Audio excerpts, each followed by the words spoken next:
Halo semuanya, selamat datang kembali di channel ini. Kali ini kita akan membahas sebuah kisah yang sangat menarik dan penuh inspirasi. Bayangkan, ada seorang mualaf yang memutuskan untuk masuk Islam gara-gara melihat sebuah foto. Foto Yesus sedang berdoa. Apa yang sebenarnya ia lihat?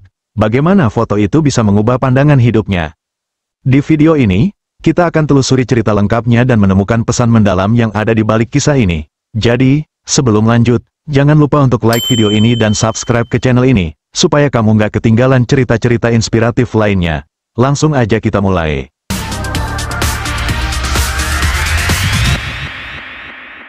Kisah kita hari ini tentang seorang pria bernama Gohan Marilitua Matondang, yang kini dikenal sebagai Muhammad Gohan Marilitua Matondang. Beliau berasal dari Labuhan Batu, Sumatera Utara, anak ketiga dari 5 bersaudara, dan lahir di tengah keluarga yang memeluk agama Kristen Protestan. Sejak kecil, Gohan dikenal aktif dalam kegiatan gereja. Ia bukan hanya sekadar mengikuti, tetapi benar-benar terlibat. Bahkan ketika masih duduk di bangku SMP, Gohan sudah berani tampil membacakan Alkitab di hadapan para jemaat dan pendeta, sebuah keberanian dan keyakinan yang tidak semua anak seusianya miliki. Lingkungan tempatnya dibesarkan, keluarganya, serta kegiatan gereja yang ia jalani sejak kecil, semuanya membentuk kepribadian Gohan. Ketika duduk di bangku SMA, semangat Gohan untuk mempelajari ajaran gereja semakin berkobar. Ia tidak hanya aktif dalam kegiatan gereja, tetapi juga bergabung dalam gerakan penginjilan di bawah Lembaga Gereja Kemenangan Iman Indonesia, atau GKII. Gerakan ini memiliki misi yang mereka yakini sangat penting, yaitu menyelamatkan domba-domba yang sesat. Istilah domba yang sesat di sini merujuk pada orang-orang yang dianggap jauh dari ajaran Tuhan, entah mereka yang beragama Kristen namun belum taat, atau mereka yang berada di luar agama Kristen yang diharapkan bisa dibawa masuk. Menurut keyakinan Gohan dan rekan-rekannya di gereja, ini bukan sekadar pilihan, melainkan kewajiban yang diamanatkan oleh Tuhan. Dasar dari gerakan ini ada di Injil Matius pasal 28, ayat terakhir, yang berbunyi, "Karena itu pergilah, jadikanlah semua bangsa muridku dan baptislah mereka dalam nama Bapa, Anak, dan Roh Kudus." Bagi mereka, ayat ini menjadi pegangan untuk menyebarkan ajaran Yesus, sebuah panggilan yang tidak bisa diabaikan. Gohan menjalankan peran ini dengan penuh dedikasi, percaya bahwa menyebarkan iman adalah panggilan tertinggi dalam hidupnya. Dedikasi dan semangat inilah yang terus membentuk perjalanan hidup Gohan. Namun, siapa sangka bahwa suatu hari ia akan berada pada titik di mana ia mempertanyakan, mencari, dan pada akhirnya menemukan jalan yang sama sekali tak terduga. Sebagai bagian dari gerakan penginjilan, Gohan selalu bersemangat dalam mengajak orang-orang untuk masuk Kristen.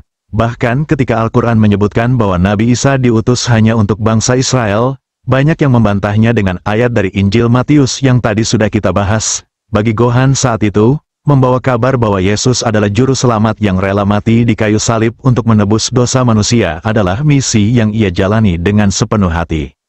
Gohan tidak ragu mengetuk pintu rumah orang-orang, dengan penuh percaya diri datang membawa Injil dan menawarkan keselamatan yang ia yakini. Baginya, Yesus adalah sosok yang penuh cinta, yang mengorbankan nyawanya demi menyelamatkan umat manusia. Namun, jika kita mencoba merenungkan dari sudut pandang yang berbeda, muncul beberapa pertanyaan besar. Misalnya, jika Yesus adalah Tuhan, lalu mengapa Tuhan bisa mati? Mengapa Tuhan tidak memilih cara yang lebih perkasa untuk menyelamatkan umat manusia daripada mati di kayu salib?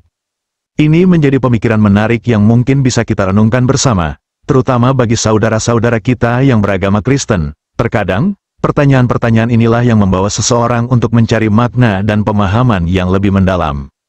Seiring berjalannya waktu dan bertambahnya ilmu, Gohan mulai merasakan sesuatu yang aneh dalam dirinya. Pertanyaan-pertanyaan yang dulu tak pernah terlintas, perlahan muncul di benaknya. Titik baliknya adalah ketika suatu hari Gohan melihat sebuah foto Yesus sedang berdoa. Foto itu terasa berbeda, bahkan mengganggu pikirannya.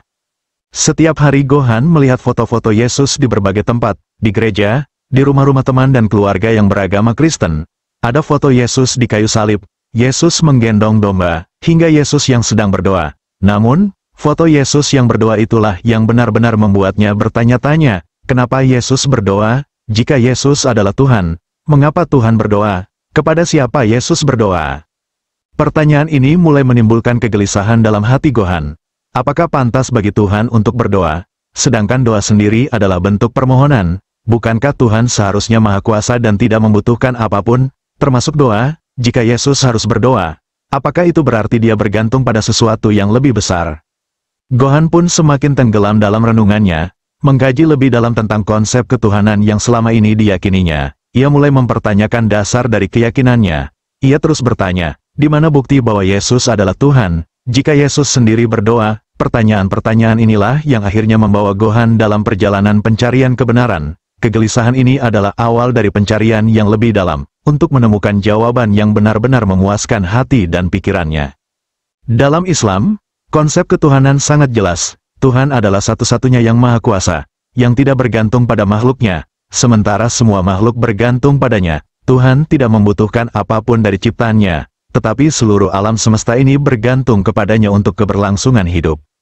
Konsep ini dijelaskan dengan indah dalam Al-Quran, tepatnya dalam surah Al-Ikhlas, yang menyebutkan Allahu Somad, artinya Allah adalah tempat bergantung dan meminta segala sesuatu. Dengan kata lain, semua makhluk yang memohon, yang berdoa, hanya meminta kepada Allah, hanya Allah yang sempurna, yang tidak membutuhkan bantuan atau dukungan dari siapapun. Dalam konteks ini, sosok Yesus, atau Nabi Isa dalam pandangan Islam, dihormati sebagai seorang utusan yang diutus kepada manusia untuk menyampaikan pesan Tuhan. Namun, karena Yesus juga berdoa, dan dengan demikian menunjukkan ketergantungan pada Yang Maha Kuasa, maka dari sudut pandang Islam, ia tidak bisa dikatakan sebagai Tuhan. Sebab, Tuhan seharusnya adalah tempat semua makhluk bergantung, bukan yang bergantung pada apapun. Dengan pemahaman ini, Gohan mulai menemukan titik terang dalam pencariannya. Ia menyadari bahwa konsep Tuhan yang tidak membutuhkan apapun dari makhluknya, tetapi justru menjadi sumber bagi semua kebutuhan mereka, adalah konsep yang menurutnya sangat masuk akal. Pemahaman ini menjadi salah satu landasan yang semakin meneguhkan langkah Gohan dalam perjalanan mencari kebenaran. Perjalanan pencarian Gohan akhirnya membawanya pada sebuah keputusan besar. Pada tanggal 25 Mei tahun 2005, Gohan mantap untuk mengucapkan 2 kalimat syahadat dan memeluk agama Islam. Bagi Gohan, ini adalah nikmat terbesar dalam hidupnya, sebuah anugerah dari Allah yang, menurutnya, telah menyelamatkannya dari kegelapan menuju cahaya yang terang benderang. Proses masuk Islam ini dipandu oleh dosennya sendiri, yang tidak hanya membantu Gohan dalam mengucapkan syahadat, tetapi juga menjadi pembimbingnya dalam belajar dasar-dasar Islam. Melalui dosennya inilah Gohan mulai memahami ajaran-ajaran Islam dan menjalankan ibadah dengan benar. Namun, perjalanan menjadi seorang Muslim di awal-awal tidak mudah. Gohan memilih untuk melakukannya secara sembunyi-sembunyi. Ia pernah berpura-pura ingin jogging di pagi hari, namun sebenarnya membawa sarung yang ia sembunyikan, supaya bisa digunakan untuk sholat subuh di tempat tersembunyi tanpa ketahuan. Perasaan campur aduk antara ketakutan dan kebahagiaan ini menjadi bagian dari perjalanan imannya yang baru. 3 bulan pun berlalu, dan Gohan semakin yakin dengan keputusannya. Ia kemudian meminta kepada dosennya agar selama liburan kuliah, ia bisa menghabiskan waktu di pesantren untuk belajar Al-Quran dan mendalami ajaran Islam lebih dalam. Dengan penuh syukur, Gohan merasakan kemudahan demi kemudahan dalam mempelajari Islam. Setiap langkah yang ia ambil menuju ilmu, semakin memperkuat keyakinannya dan semakin mendekatkannya kepada Sang Pencipta. Selama berada di pesantren, Gohan berdoa kepada Allah agar diberikan kemudahan untuk menyampaikan keislamannya kepada orang tuanya. Ia tahu bahwa ini adalah hal yang besar, yang bisa menimbulkan berbagai macam reaksi, tetapi ia berharap Allah memudahkan jalannya. Setelah 3 bulan berlalu di pesantren, Gohan mendapat kesempatan bertemu ibunya di Medan. Ia pun bersiap-siap untuk memberanikan diri memberitahu tentang keislamannya. Namun, Allah rupanya sudah punya rencana lain. Saat itu, ibunya sedang makan dengan hidangan yang mengandung daging babi, dan langsung menyuruh Gohan ikut makan bersama. Dengan lembut, Gohan menolak, mengatakan bahwa ia sudah makan sebelumnya. Namun, ibunya tetap memaksa dan bahkan hendak menyuap Gohan dengan potongan daging tersebut. Merasa tidak nyaman, Gohan akhirnya menepis dengan lembut sambil tersenyum dan berkata, "Ibu ini kayak anak kecil saja, Gohan kan sudah makan." Tanpa diduga, sang ibu terdiam sejenak, kemudian mulai menangis. Di tengah isak tangisnya, ibunya berujar bahwa ia tahu Gohan sudah memeluk Islam. Gohan terkejut mendengar itu. Dengan perasaan campur aduk, ia memeluk ibunya dan bertanya dengan suara lembut, "Dari mana ibu tahu?" Ibunya pun menjelaskan, "Saya tahu dari mimpi. Saya bermimpi melihatmu dalam cahaya.